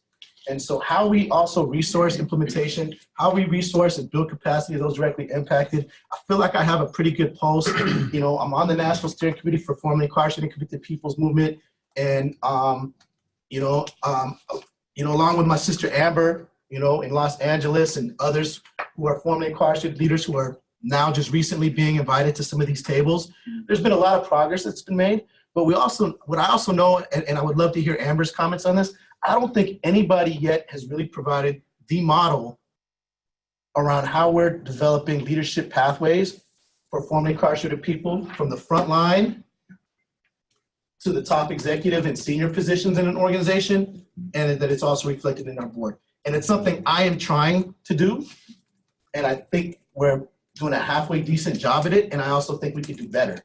And that in itself is a program in itself, is how do we provide the soft skills development? How do we recognize that when we hire our folks who are coming home, who are also still moving beyond some of the trauma, some of their past trauma, are we holding healing space for them Like I had staff who were defendants of the gang injection who were formerly incarcerated that didn't show up for work for 2 weeks.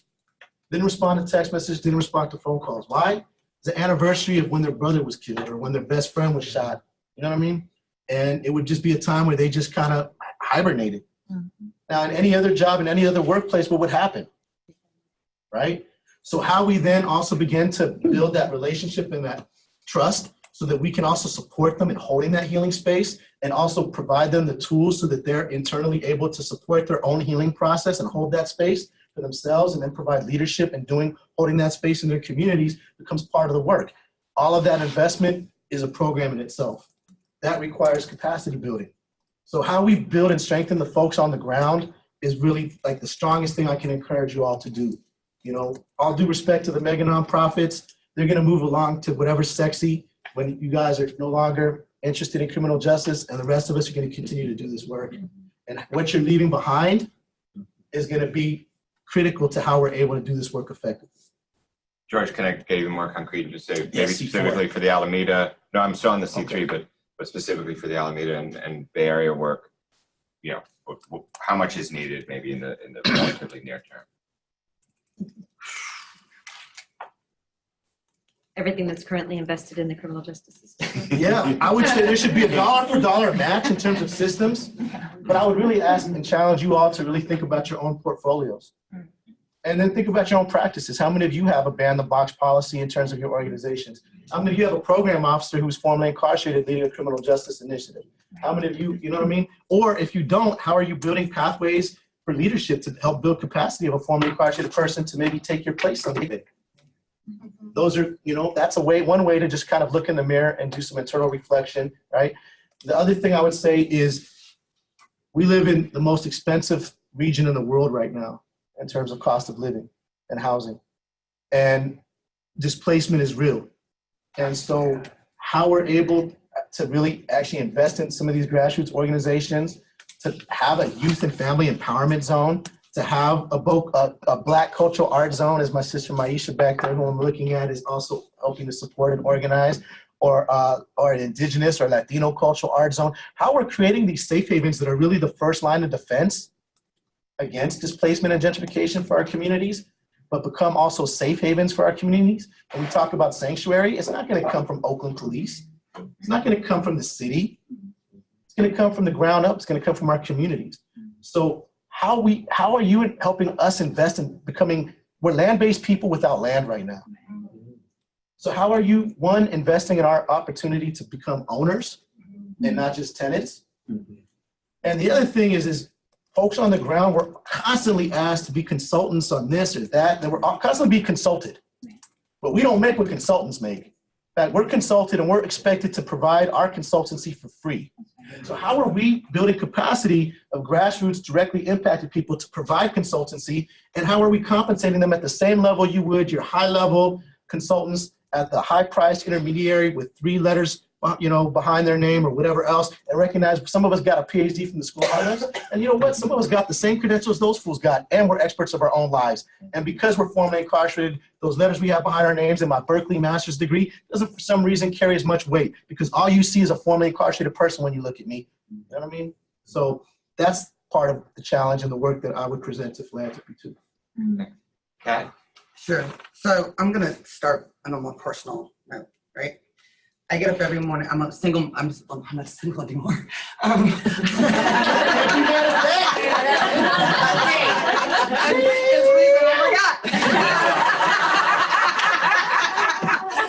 You don't like me, I'm the mother of a preteen. I get up every morning at 5 a.m. to go to my first job, be at my first job by 6 a.m. Right? I leave that first job at around 11 o'clock or noon, and then I go to my office or I go to the client's house and I work my way through the other 4 jobs that I keep in order to maintain standard of living for my daughter. None of those jobs that I get paid for ends up to this.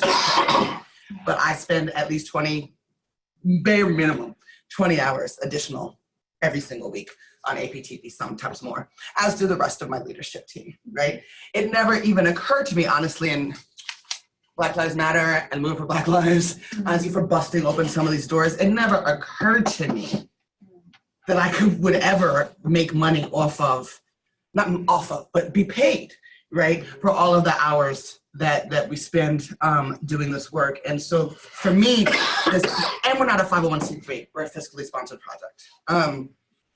So for me, this moment is a little bit amazing. The fact that I'm like sitting in this room and even having this conversation feels lightweight bizarre. And because of this moment, we have been able to raise a little bit of money, right? Not that anybody's getting paid at APTP, but we've got, a space and folks will be able to do bare bones projects and not have to come out of their own pocket where they're traveling to do a training and not have to come out of their own pocket if a family has a light bill that they need to get paid because their loved one is dead and they can't pay it anymore. And so I guess what I want to say, and then I will drop some hard numbers. Thank you. I guess what I want to say is, I want to echo George's, what is your long-term commitment to this work? Because one of the conversations that we're already having amongst ourselves is when this moment is over, what shifts are we going to have to make? Are we going to lose our space? Are we going to this, right? Back to meetings in my living room, right? All of those things. What is your long-term commitment? What pathways do you have for fiscally sponsored projects to really get funded by your organizations without becoming an actual C3? Because to be honest with you, our base, those two little words, C3 behind our name, causes big issues for us. We actually politically cannot make that move, right? So what does that mean for us in terms of being able to access funds? And then I'm gonna ask you, how well do you know your community? Because I watched people standing on the backs, and I'm not even bitter about it, but standing on the backs of grassroots folks, right? Get big dollars for the work that we were doing, right? So do you know who's moving and shaking in your community? Do you know who's working those extra 20 hours on top of the other 50 hours that they're working a week? Do you know, right, what single parents are not going to recitals, et cetera, to do this work? And how are resourcing those people? So I'm gonna talk specifically about APTP. In order, because my granny said, closed mouths don't get fed. To continue at bare bones with no paid staff, but just to be able to do the programmatic work that we're doing right now, we need to raise another $150K for next fiscal year. And then to get that building that will be in Deep East to organize the remaining Black and brown folks in this in the city of Oakland, we're looking at launching a capital campaign for another $400,000. And that's just us. But those are our bare bones numbers that I'm putting out there because I was asked to. Thank you. See you in LA.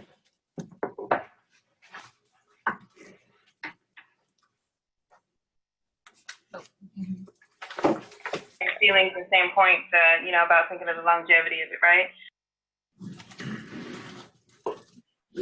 With Curb, and this will sort of help build out what I'm saying. Curb right now, we have 2 full-time staff, myself and the other co-coordinator, Yvette LA. And so to operate on this budget, we raise about between $150,000 to $190,000, or to about $150,000 to $160,000. If we want which we desperately need, like to have at least another part-time staff, we're looking at a budget of at least like $210,000 for just Curb. And thinking about all the work that we do, we have about 7 work groups, right? We have our advocacy, our media, our just fundraising, all these different work groups, right? That are member organizations. This skill, a lot of them are led by formerly incarcerated folks, so we're able to sort of informally give education to folks on how to even do this kind of work to put themselves in different positions, and that's just our budget. But then you look at some of our member organizations, like, for example, the Youth Justice Coalition, which would have been able to answer some of those questions about, youth diversion, because they do so much. Their building. They've been at Chuco's over at 1137 East Redondo for years. It's been made their home.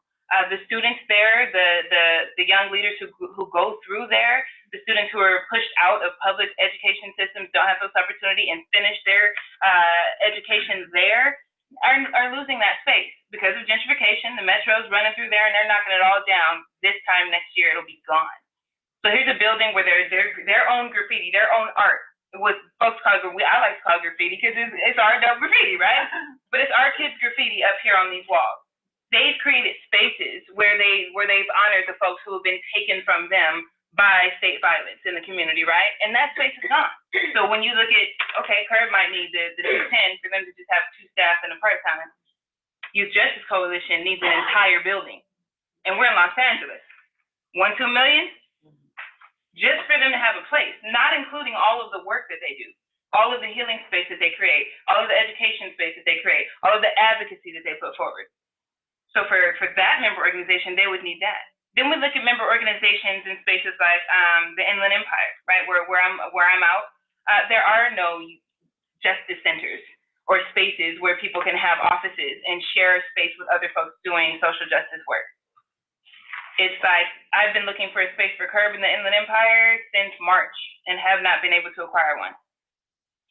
Right? So you look at that and folks like All of Us or None, who've been around for a long time, another member organization of CURBS, doing so much work, connected and housed under, like as fiscally sponsored projects, under other organizations, like Starting Over Incorporated. That's an organization that houses an All of Us or None, but does not have the resources to actually sustain what they're doing. They provide homes for people who are coming right out, direct services. You need somewhere to sleep. You haven't had a connection with a person, your family members might be dead or gone or moved away by the time you're out. Well, these are the organizations that are right there for you, picking you up literally from the bus station, helping you move through all the things that you need to move through to even get to a space where you can begin to say, okay, now I at least got the basics. I got an ID, I got a birth certificate, I got a place to stay, I got food for the night, I got clothes on my back.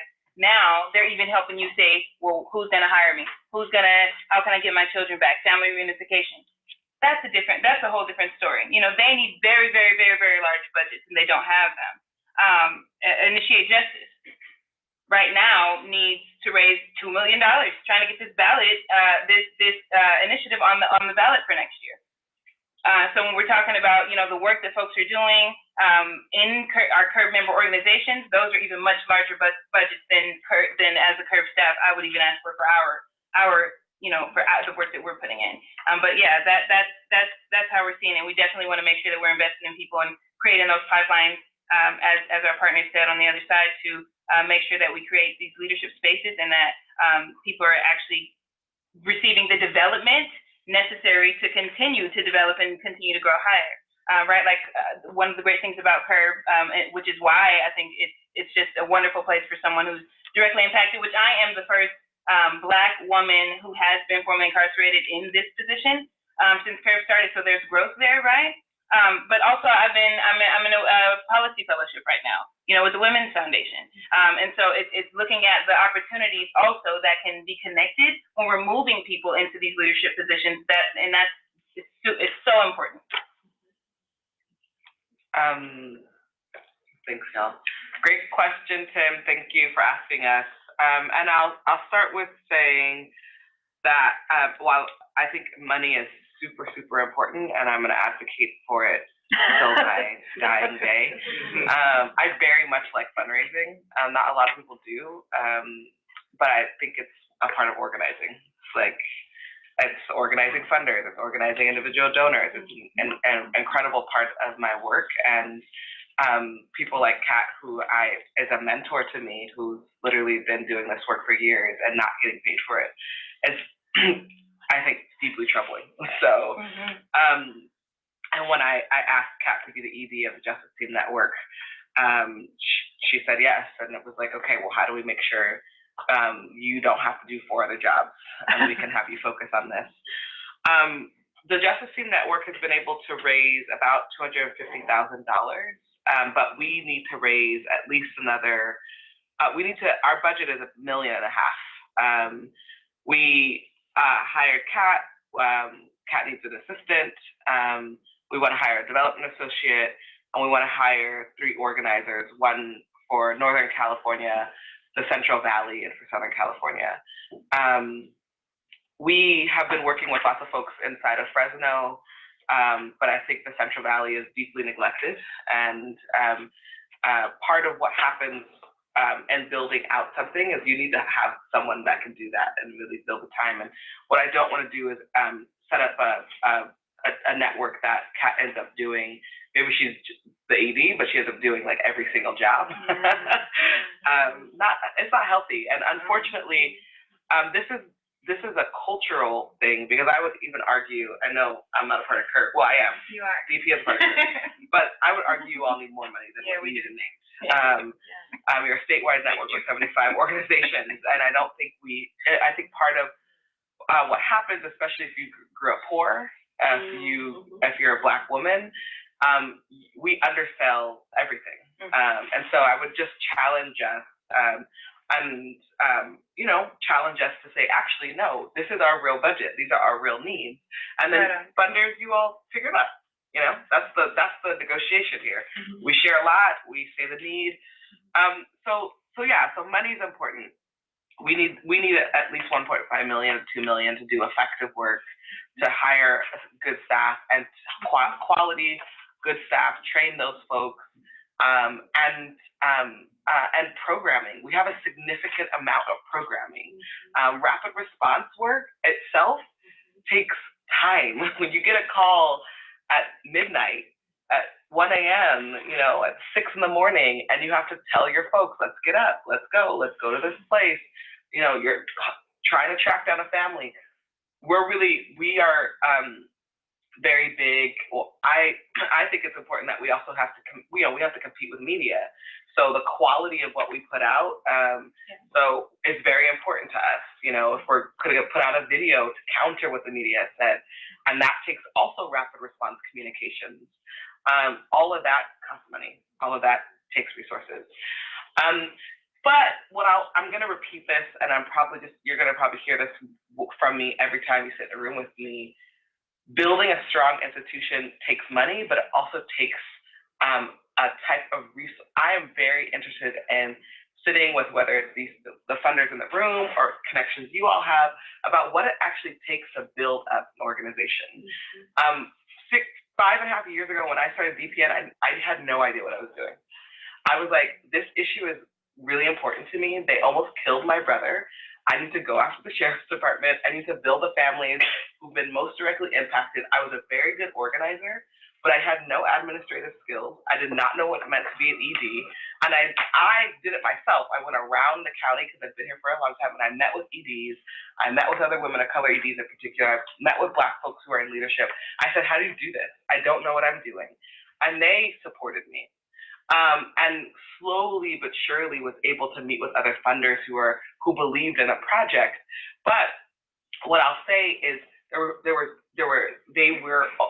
not enough funders who believed in it, and not enough who were interested in taking the risk to fund Black women leadership, to fund the directly impacted leadership. It's a risk, and it's a culture shift that we actually have to challenge. Funders and all of us, right? We have to challenge ourselves, because we have our own biases. If someone who is, white, well-educated, comes to the room and says, I need this money, it's often going to go to that person. Or someone who is, a part of a big organization that has been around for 100 years. I've worked with a lot of those organizations. That money is going to go there. But is that money being utilized in the best ways? I don't work for those organizations, so I don't know, but I can tell you how we use money and how far it goes. I'll also say that folks who are poor, who are formerly incarcerated, know how to stretch money. So part of what we do, and I think it's part of why we sometimes undersell ourselves. We're like, okay, if you just give us a little bit of money, we'll take this, we'll do it. But imagine if we had more money. Imagine having more resources, what we could do with that. And so I'm interested in building, I don't just want a transactional relationship with funders. I'm not interested in that. I appreciate when a funder gives us a check, but I also appreciate when I get to sit with funders, when I get to have a conversation about your ideas, my ideas, how we can collaborate. Because if we're truly, truly interested in changing this place, if we're truly interested in investing in a new Los Angeles, and a new Bay Area, and a new California, it is going to take every single one of us in this room to be the most innovative, the most creative about how we do that. And I think this is, as much as it's scary every day to wake up in this country, I am deeply, deeply committed and also reinvigorated by what's possible. And I feel like we're onto something. We're on the precipice of doing something. And in this state, of all states, we can make that happen. So, yes, I want money, and yes, I'd like your money, but I would also like relationship. Right. I'd also like us to do more of this, even if it's smaller, and that we can be in relationship, because over the years now that I've built relationships with a few funders in the room, I feel the difference. And having a relationship versus just something transactional. We're human beings at the end of the day. Like, we're in our jobs for sure, we're doing the things that we're supposed to do, but when we don't have that relationship, we don't have the connection to why we're doing it. It's like, sure, I'll write you a check, and yeah, sure, I'll use the money, but building the relationship feels really important. I know that I can call, the Lloyd Foundation and be like, this is what we're up to. And we can have a meeting and sit down and really collaborate in that conversation. And it feels honest, and it doesn't feel, the way money exchange is messy sometimes. I'm interested in sort of like getting down to the bare bones of how we are doing this and seeing this as a collaborative effort. Thank you for all of that. Just trying to be honest here. That's all we got at this point. Melanie wanted to. Anything else before we turn to the funder sandbox? Well, we did have a question from Gabrielle, if we could do that now. I know we're extending a little bit into the sandbox, but I think this has been a really great conversation. So hopefully everybody's okay with that. Do you want to? Sure. I was really, thanks so much for sharing your work. I was really excited about the justice teams when I first heard about it, and was just curious, as you're deploying this work to these anchor organizations, it sounds like you're going to be entrusting the actual model of use like DPN as the model for Los Angeles to the work, because these anchor organizations have the relationships with communities, they know the community best, they're going to be actually on the ground. And I'm curious how you might be doing that triage assessment, if it's, and this is a very specific question, but if it's, this family needs legal first, and then they're going to do the healing work, clinicians, acupuncturists, and then I'm sure it differs based on each area. And then I'm curious about capacity, how many folks you want to support, how many families. I think you said there's 2 families you're working with currently. I know that it's long-term work. And then I'm curious, aspirationally, how many families you want to connect with. That's a really great question. I'll start with every family is literally different. Sometimes what we do is we just are on the scene, and that is the only support given, because that's all the family wants. That's all they have capacity for. Sometimes we have families that come straight to us, or they see us on the news and they're like, we need to call them. Sometimes we go search for a family. We know something happened, especially when it's a death in custody, because many of the families don't find out. They find out from the news. That's how they find out their information. They don't find out from the sheriff or a coroner. They find out because their family member is on the news. So it depends on what the family's needs are, but we always stay in contact with families. Some families are interested in just talking. They want to talk about their loved one. They sort of like cycle through that day over and over again. It's called a trauma loop. When you've been impacted by a trauma, you just talk about it over and over and over and over again. And so the first thing for us is like, how do we hold space? We don't want to feel like a clinic, right? Where you're like, all right, what's your name? What's your information? No, it's like we just kind of hold the container. What's interesting about doing this work now, and I'm curious what Kat would say, and then doing it before this movement moment, families are seeing other families stand up, and that actually signals like, oh, I want to stand up too. Before this movement moment, it was a little bit more difficult because families were scared, they're petrified.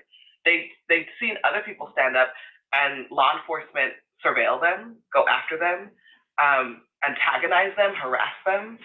And so that still happens, but there's a context to being able to fight back that's being seen in this current moment. And I think that was really inspiring for me when I would meet with families and they're like, we want to go on the news. We want to tell what happened. We want to talk about this. And then the healing stuff is, for me, creating a therapeutic, healing, resilient environment is important.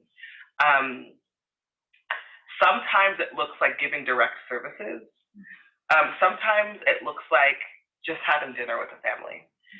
It can be a little bit intimidating for a family to be like, all right, you want some acupuncture? Do you want to, we got therapists for you. Like, wait a second, I want to do a therapy before this. What are you talking about? And so easing families into like the idea of like what it could look like to have services, right? And so trying to create a therapeutic environment and the resilient space environment is key. And then honestly, in order to take on more families, it takes more capacity. I would love for, in every county, and I also don't think one organization should be taking on families. I think it should be a coalition model, which is what the Justice Team Network is trying to do. We have anchor organizations who are working with other community members, training other community members, because the idea is that it's not just the organization that will take on everything, because that's a bad model, I think. But rather the organization becomes a container for the county or for the city or for the neighborhood. APTP just did a rapid response training for us locally. There were organizations in the room, but there were also lots of community members. We did it at LA Can's office. We had about 50 people show up. And the idea is that we don't want to be a bottleneck.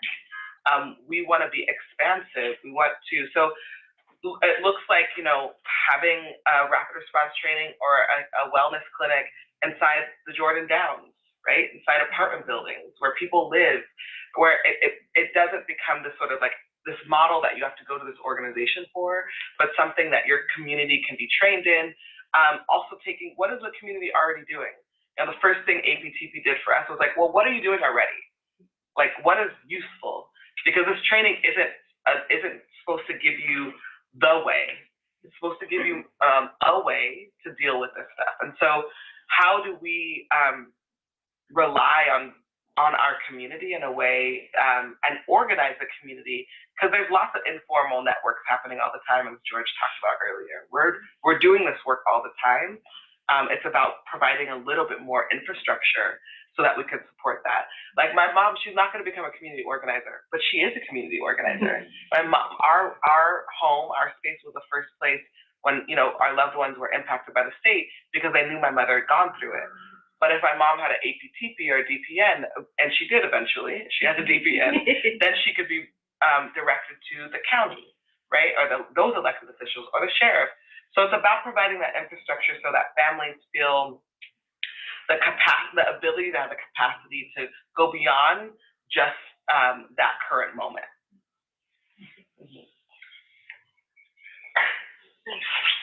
Does anybody else have any questions in either Southern or Northern California that we have such great speakers. I don't want to leave anything unasked if there's a burning question. I'm assuming we have sound, do we? Or yeah, there's sound. We have one question up here. You have a question? Okay, great. On the line of something that was mentioned earlier, and that's the kind of historic divide between the criminal justice movement and the immigration rights movement. And I'm wondering if you all could talk about what are the needs and opportunities in this next 3 to 5 years. I can definitely just say that for a long time, I think we flagged just the need for there to be stronger collaboration, what we began to refer to as crimmigration. And crimmigration is kind of twofold. It's kind of criminalization of those perceived to be immigrants, right? As well as those who are immigrants, and as a result of criminal cases, their immigration status becomes much more complicated, right? And so, and oftentimes it can be very, very minor things too, but there's a spectrum, most definitely, right?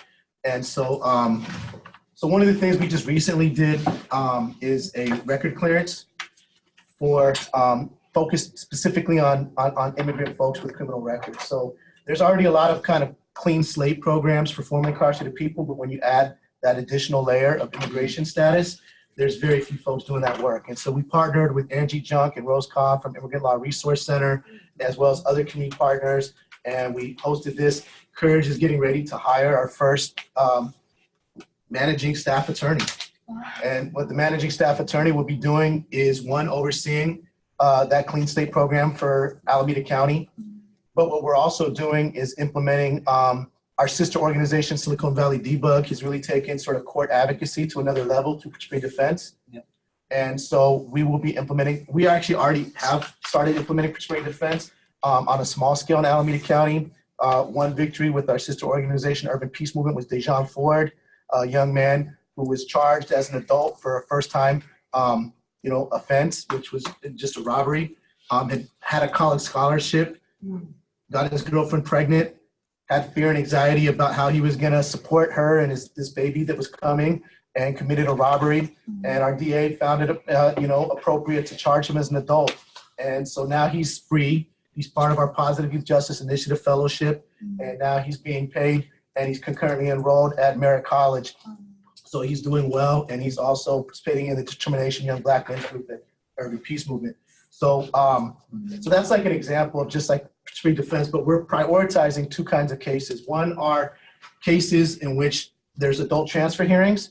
As I mentioned before, our goal is to really push Alameda County to be the first of the 58 counties in California to have a moratorium and end adult transfer hearings. But I would challenge and love for any other county to beat us to the punch. I really don't care what county it is, San Francisco, Santa Clara, LA, San Joaquin, whomever. If y'all can do it, bring it, because that's, that will allow us to be able to leverage in that victory in Alameda County. But someone has to be the first. So it would be great for us to have a friendly competition of whoever that's going to be. But we're prioritizing adult transfer hearings, and we're prioritizing cases in which young people are immigrants, and we know that their status will be complicated as a result of a criminal conviction. And on the back end of that, the record clearance for immigrants. The other thing that we're doing, which is also very focused on what this conversation is about, is we are looking to have that person develop a partnership with Berkeley Law or Hastings Law to develop a police abuse clinic, something that doesn't currently exist in the Bay Area. There were at one time different organizations who were doing some of that work, and for whatever reasons, it doesn't exist right now. And so we want to make sure we have a police abuse clinic that will serve our community. And when we think about law enforcement, it's not just police, it's not just sheriffs. Those are some of the biggest culprits for sure. It's also juvenile institutional officers. It's also CCPOA. It's also correctional officers. Two of our young people who we are successful in keeping in youth court that initially were charged as adults by our DA, we're able to bring them back into youth court. Well, they're home now. They're both working for Courage. While they were in there, one of them, they both experienced physical abuse. One of them also experienced sexual abuse, was sodomized with a baton by a juvenile institutional officer at Chad in what's formerly the Youth Authority.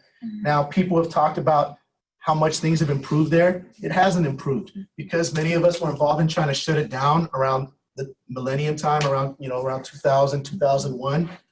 It's like we shrunk that system, and now the same level of abuse is occurring, but it's under the radar because it's a much smaller system.